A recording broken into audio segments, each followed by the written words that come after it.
Many thanks to Jerb, Skillspeeder Gaming, Jaren, DayZ Podcast, Taggies Tag West, and that one random for making this video possible. The damage system in 1.12 has changed so much that we have to reassess how we perceive damage in DayZ now, to the point where health damage is almost irrelevant, and the only stat that really matters is shock damage. So in this video I'm going to explain why shock damage is so important now, show you the detailed damage differences between 1.11 and 1.12, and best of all, find out which weapons do the most damage now, and which distances all weapons will one-hit kill or KO players. There's a lot to cover in this video, so let's get started.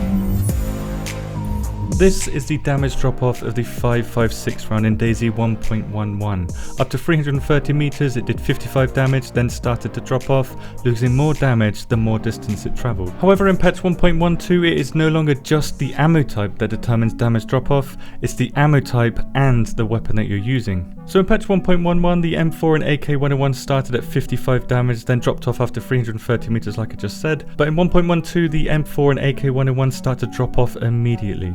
Now while the ammo type of the 5.56 round has doubled to 110 damage in this patch, the M4 and AK-101 both do 96 damage at point blank range, and that's 96 health damage and shock damage. This is because these weapons have a damage reduction stat that reduces the damage of the 5.56 rounds they use.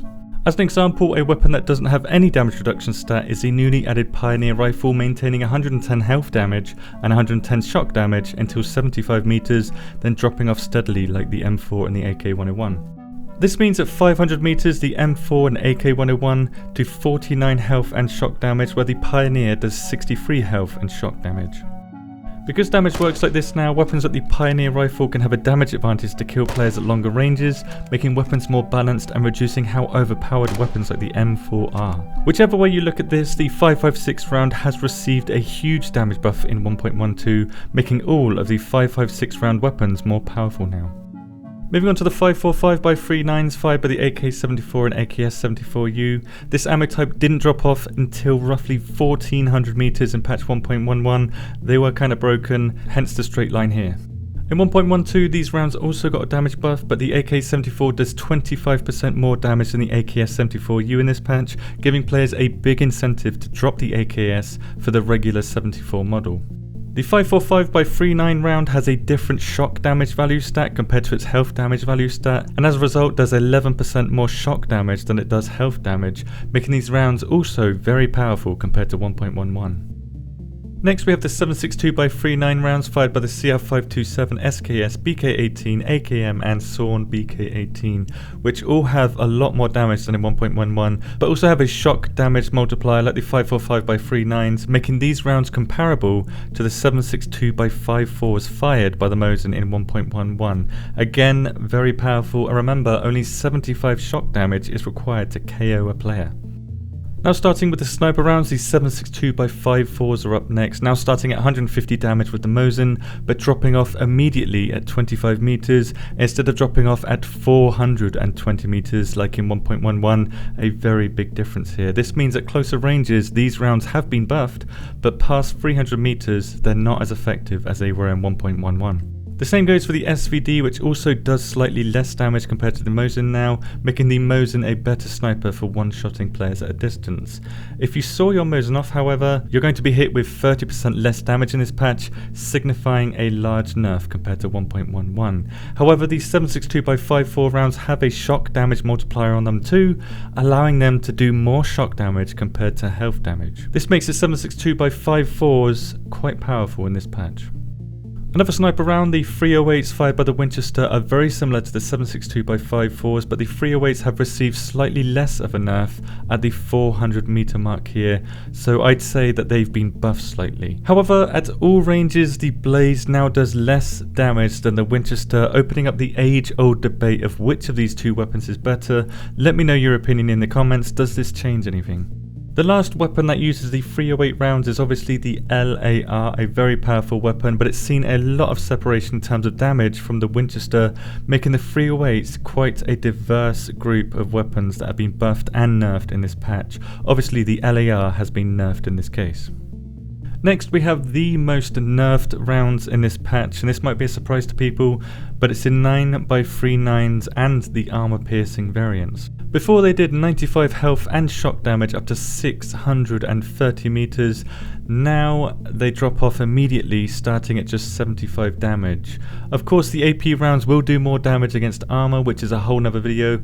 For now, against unarmored targets, the AP rounds are slightly better than the regular 9x39 rounds. However, because the 9x39s or the regular rounds have a shock multiplier on them, this makes them better at downing players that don't have armor on, meaning that the regular 9x39 rounds are better than the armor piercing rounds against unarmored players. Moving on to the lower caliber groups here, we have the 45s with the UMP, FNX and 1911, all roughly the same here, and FYI the FNX and 1911 variants all have the exact same damage. Again, the 45s have a shock multiplier on them, allowing them to do more shock than health damage in this patch, giving them a clear buff here. A controversial round here for this patch are the 357s, appearing to have the biggest nerf of this patch so far, because this is a repeater of 1.11 and this is the Deagle and the Magnum of 1.11, very powerful weapons. In 1.12, all of these have a sizable nerf, and the Deagle and Magnum start to drop off immediately, with the Magnum inflicting just 58 damage at point blank range compared to nearly twice that number in 1.11 RIP Magnum. But before you start shouting at the devs for this change, they did put a nice shock multiplier on the 357s, making them in my opinion the best round to use for capturing players due to their significantly lower health damage compared. A round with a nice buff in this patch are the 9mm rounds, starting with the same damage as the 45s but dropping off far quicker. It's a similar story for the 380s, not much of a buff here but still makes this ammo type a lot more competitive in this patch.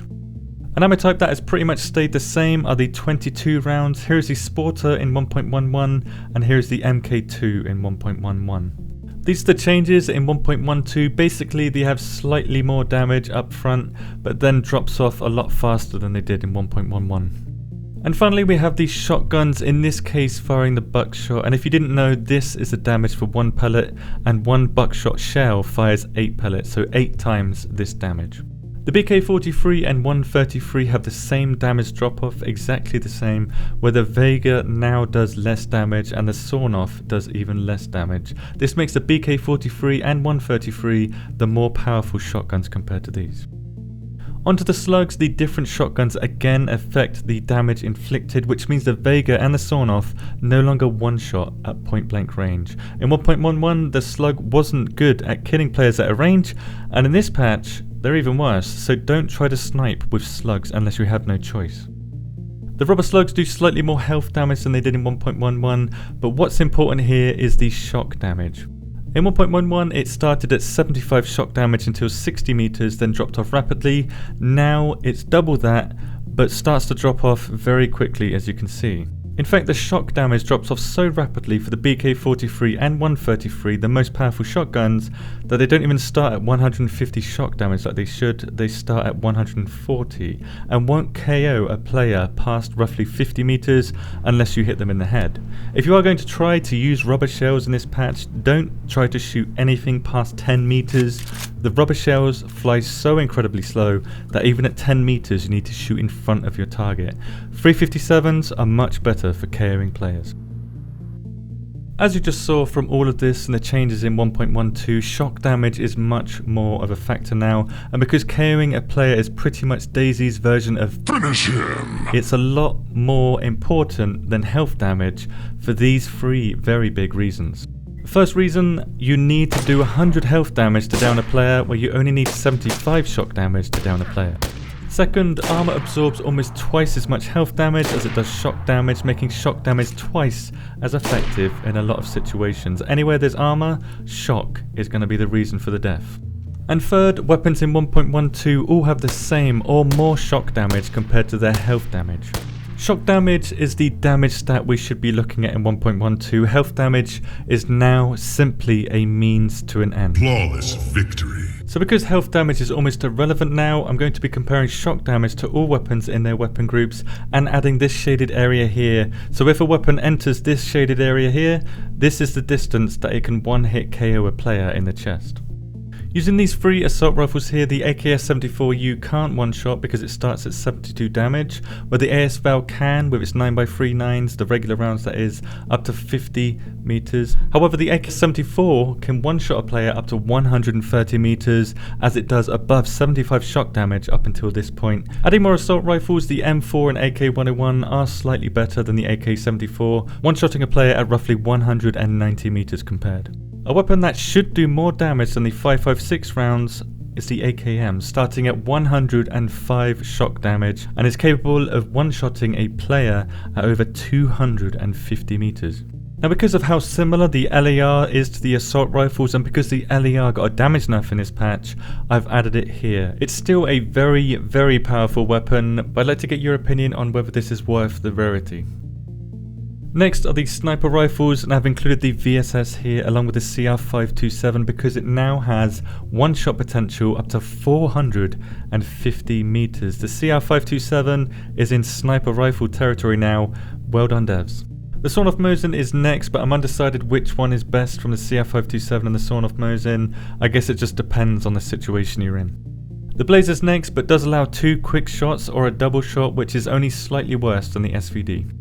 The second best sniper for damage is the Mosin, because the Winchester follows the exact same path. The reason I believe the Winchester is better for sniper damage is because this is how much health and shock damage the Winchester does, where the line displayed here is the shock damage of the Mosin only, not the health damage. The health damage of the Mosin is slightly lower. Onto rifles, the Sporter of course is in the last position and the Sawn-Off BK-18 is second worst for damage, but I would say the Repeater is better because it has way more accuracy than the Sawn-Off BK-18. A weapon that is better than the Repeater though is the BK-18 in this patch, which surprisingly follows the exact same line that the Pioneer does. So if you believe the Pioneer is good for damage, so is the BK-18 now, but I would say the Pioneer is a clear winner for a lot of other reasons. The best of the rifle category though is the SKS, simply because of its rate of fire, making this a very powerful weapon in this patch. Next up is the shotguns, but because I've already told you which shotguns are best, I'm going to tell you which ammo type is best in this case. So it's buckshot again. 280 for the BK-43 and 133, 248 for the Vega, and 224 for the Sawn-Off at point blank range this is. It's a lot of damage still. Of the SMGs, the Scorpion is clearly the worst here and the UMP is the best. The MK2 is of course the worst for the pistol category, followed by the IJ70 as you'd expect, but the CR75 and Moloch aren't that far in front of the IJ70 in this patch, where the FNX and 1911 variants are a better choice for range over all of the other weapons here, but the clear winners of this category obviously are the Magnum and the Deagle. So here is each group again. Let me know your opinion in the comments on the changes in patch 1.12. There's been a lot of changes when it comes to damage.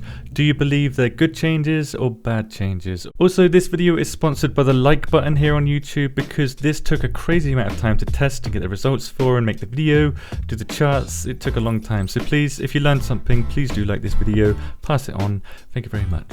For those interested, I'm in the process of updating the WOBO website for patch 1.12, but between making these videos and resting my arm, it's not that easy.